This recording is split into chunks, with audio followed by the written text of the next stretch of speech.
First, Serena Williams has all but confirmed her retirement from tennis after defeat in the third round of the US Open. It was widely expected the 23-time Grand Slam champion would walk away from the sport after the tournament and after losing an enthralling three-set clash with Ajla Tomljanovic. The 40-year-old said her goodbyes. I've come a long way since last year at Wimbledon, just not sure if that was my last moment or not. And making it a different moment, I think, is much better. Yeah, and it takes a lot of work to get here. Clearly, I'm still capable, but it takes a lot more than that. I'm ready to be a mom and explore a different version of Serena. What an incredible journey it's been, starting in 1995 when Steffi Graf was at the top of tennis. It wasn't long before the Williams sisters asserted themselves as the dominant force in the sport, having already won the French Open doubles with her sister back in 1999. Just a few months later, she won her first singles title, the US Open, against Martina Hingis. She was 19 years old and was the first black woman to win a Grand Slam singles title since Althea Gibson in 1958. Well, the Williams sisters dominated tennis in the early part of the 21st century. They won 3 Olympic gold medals as doubles partners, while Serena also won singles gold in 2012. She won Wimbledon for the first time in 2002, defeating her sister in the final on her way to the Serena Slam, holding all 4 Grand Slam titles at the same time. A warning of some flash photography coming up here. And she would repeat the achievement more than a decade later, winning the US Open in 2014. She was denied the Grand Slam in 2015, winning all 4 slams in a year when she suffered a shock defeat in the defence of her US Open title. Arguably her greatest achievement was her final Grand Slam title in Australia in January 2017. In April that year, she announced she was 20 weeks pregnant, meaning she would have been roughly 8 weeks pregnant when she won the title in Melbourne. Well, Williams was a trailblazer on and off the court, and it's no surprise that the biggest names in tennis, sport and beyond have been lining up to pay tribute as she bids farewell to tennis. So many big names paying tribute. Coco Gauff, one of many people inspired by Serena, reaching the 4th round of Wimbledon in 2019, aged just 15, and she tweeted, "Serena, thank you. It is because of you I believe in this dream. The impact you've had on me goes beyond any words that can be put together. And for that, I say thank you, thank you, thank you. GOAT, greatest of all time." Well, Gauff is through to the round of 16 and reflected on a memory of watching the Williams sisters play when she was 13. A lifelong dream of mine to do that. It's actually funny because in my memories, it came up literally yesterday that 5 years ago I was here, right sitting over there watching Venus play. And Serena, I think, played that day too. So it's just crazy actually being on this court. And I captioned it courtside seats because I was trying to flex to my friends that I got courtside seats. But now I'm on the court, so. Her achievements within the sport are obviously incredible.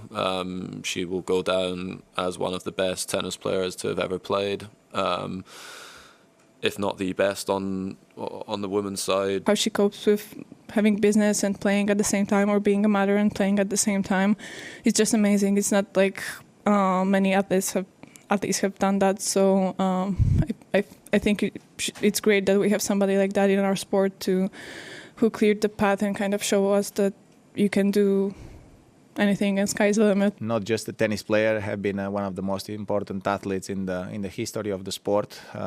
So from the tennis perspective is a big loss that she's leaving, but in the other hand, she deserved all the things that she achieved. I think that her legacy is really wide to the point where you can't even describe it in words.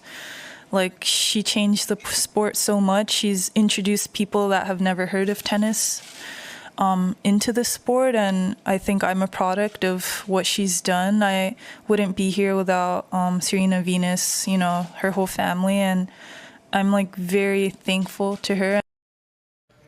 Well, Billie Jean King was the last person to congratulate Serena before she left the court, and the 12-time Grand Slam champion had this to say.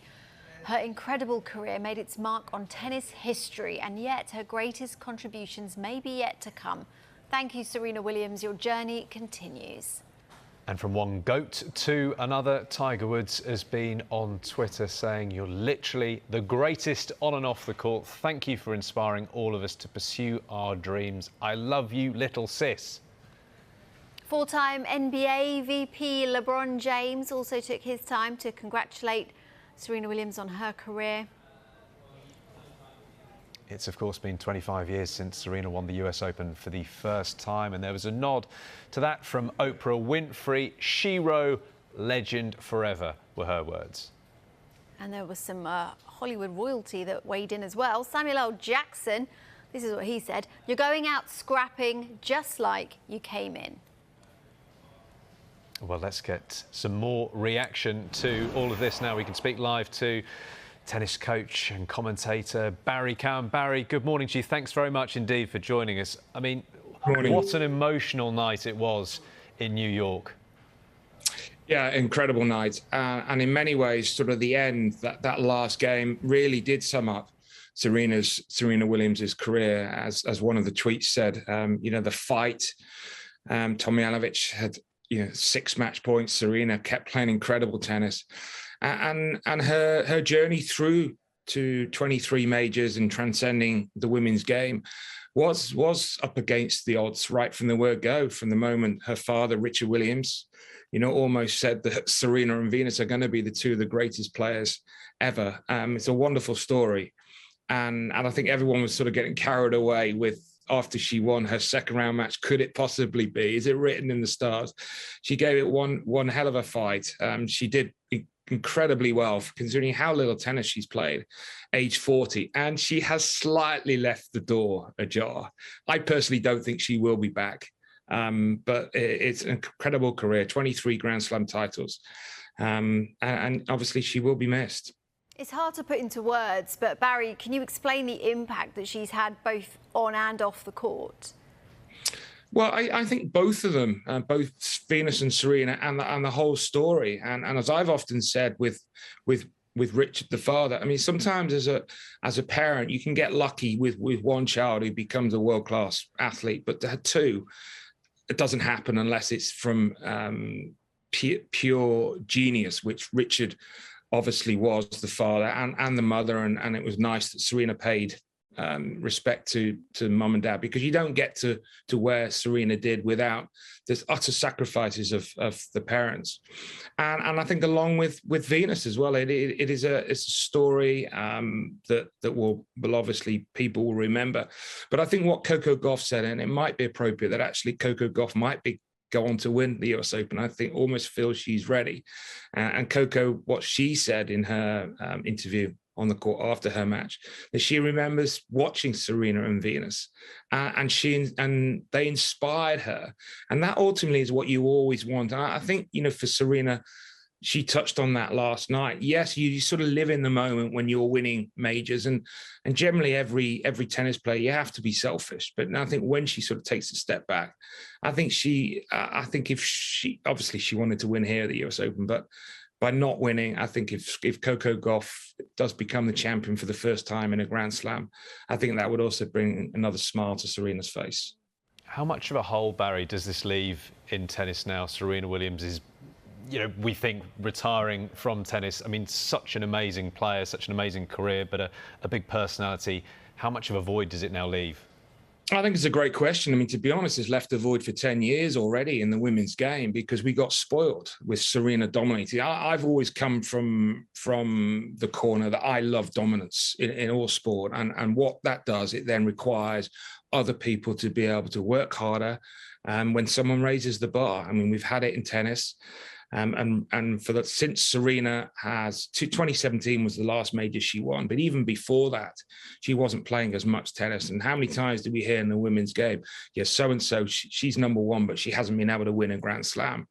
And obviously with Serena moving aside, maybe that now helps the other women try and take a stranglehold of the game. It's not easy when Serena is sort of hanging around, because quite often Serena wouldn't play, and all of a sudden she would turn up at a Grand Slam and she'd still be unbelievably competitive.